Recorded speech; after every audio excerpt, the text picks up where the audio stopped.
É uma cápsula e nós vamos falar agora sobre a ação que o advogado Daniel Silveira vai tomar contra o Alexandre de Moraes lá nos Estados Unidos por tortura. Vai denunciar o Alexandre de Moraes por tortura nos Estados Unidos, no caso Daniel Silveira, né? Vamos entender esse caso aqui. O que será que tem a ver essa história, né? Porque existe um caso que envolve indiretamente os Estados Unidos, que é o caso do Felipe Martins. Mas é outro caso, aqui é o caso do Daniel Silveira. Vamos entender essa história aqui. Essa notícia foi sugerida por Lobista do Povo no Congresso, Peter Pescoço de Tilápia e várias outras pessoas. Obrigado aí ao pessoal que sugeriu notícias lá no nosso site, no visãolibertaria.com.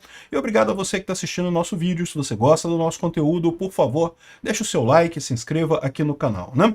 Pois bem, olha só, o advogado de Daniel Silveira vai fazer uma denúncia nos Estados Unidos por crime de tortura, né? Ele vê abuso de autoridade e abuso de poder do ministro no caso do ex-deputado.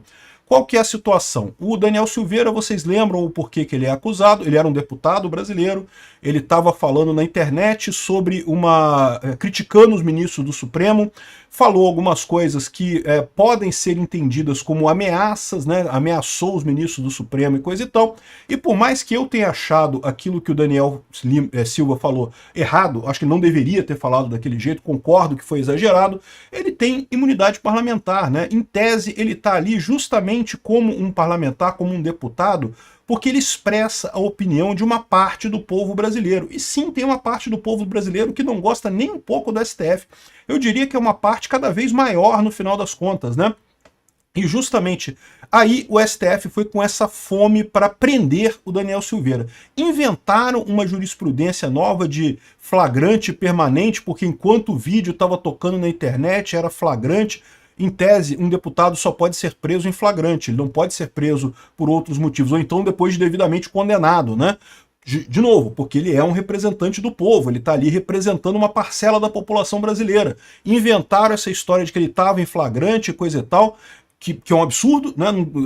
Ele já tinha gravado o vídeo, já acabou a gravação do vídeo. Ah, mas o vídeo podia ser acessado na internet. Mas isso é característica de todo vídeo, né?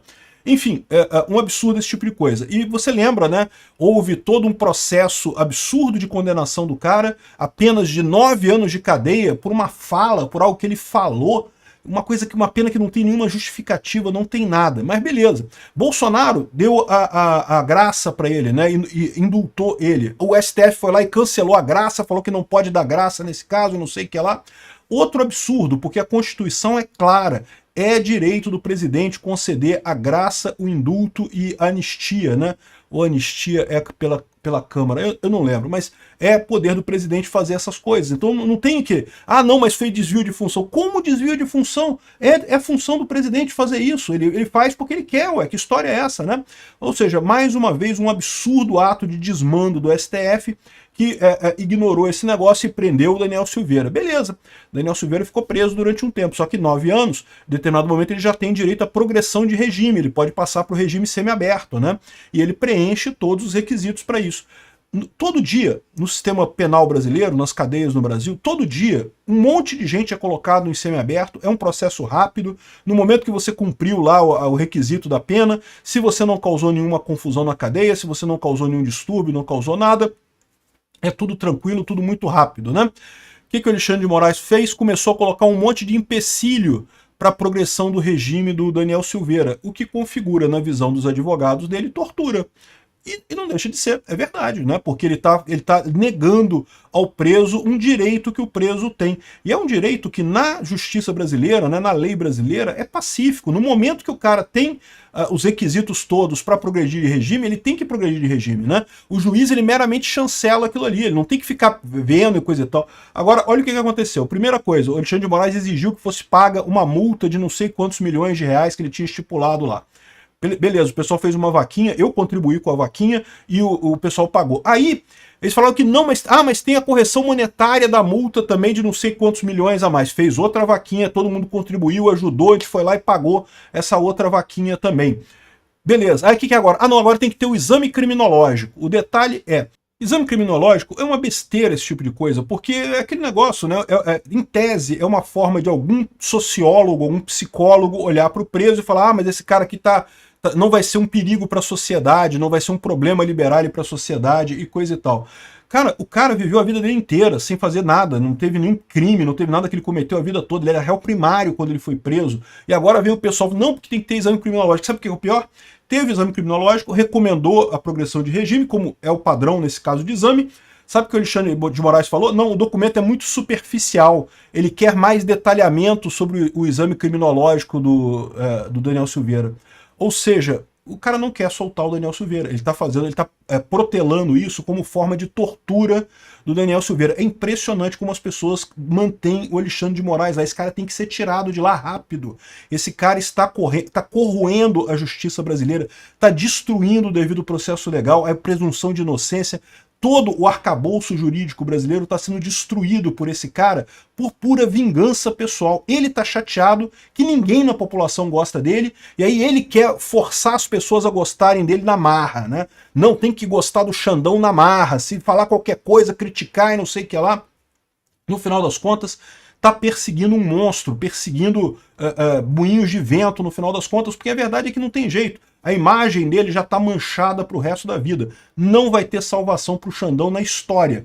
Pode ser que ele não seja preso, tá? Tá cheio de casos na história do mundo em que a pessoa má, ela foi lá, fez a vida toda, maldade a vida toda e morreu de velhice, né? Morreu sem ninguém tirá-la do poder, né? Mao Zedong. Mao Zedong matou 40 milhões de chineses, destruiu a economia da China, destruiu a vida de um monte de gente, e morreu de velhice, meu amigo. Né? Ficou lá a vida, quando ele quis, ele ficou lá, né?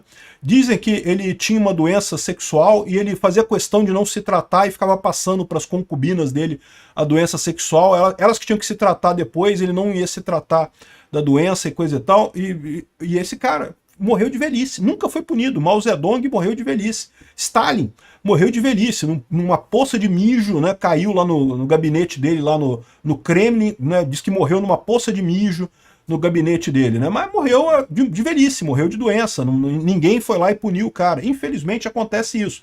Mas você pode ter certeza, da mesma forma que o Mao Zedong, da mesma forma que o Stalin, o Xandão também, pode ser até que ele nunca tenha punição na vida dele.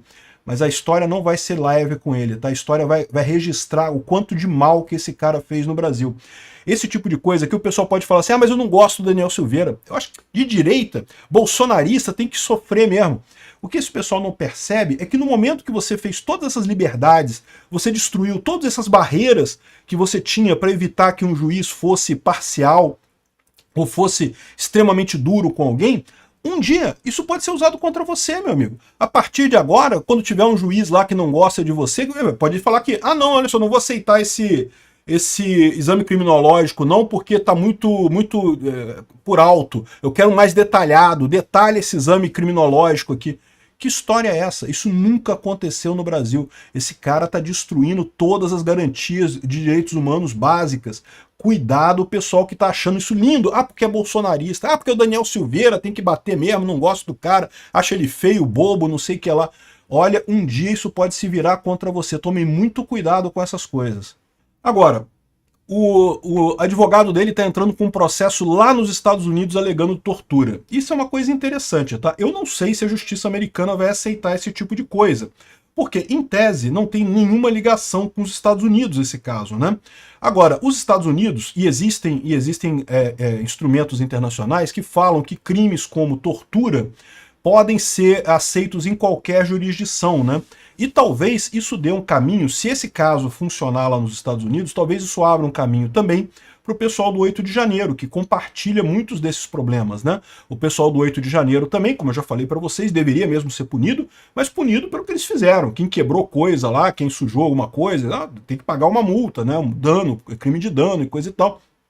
Agora, não do jeito que está sendo, com penas de 30 anos de cadeia, 17 anos de cadeia, não sei o que lá, porque a pessoa quebrou a janela lá, e muitas vezes nem tem prova que quebrou a janela, né? Então é interessante ver isso, porque conforme for a argumentação do advogado Daniel Silveira, esse caminho pode ser seguido por outras vítimas, né? E o que aconteceria com isso, né? A pessoa poderia ganhar essa ação lá nos Estados Unidos, o Alexandre de Moraes ser considerado um torturador, e nesse caso ele vai ter punições internacionais, ele certamente vai ser proibido de viajar para os Estados Unidos, se chegar lá vai ser preso, pode ter outras consequências maiores, o nome dele pode ser colocado na lista vermelha da internet.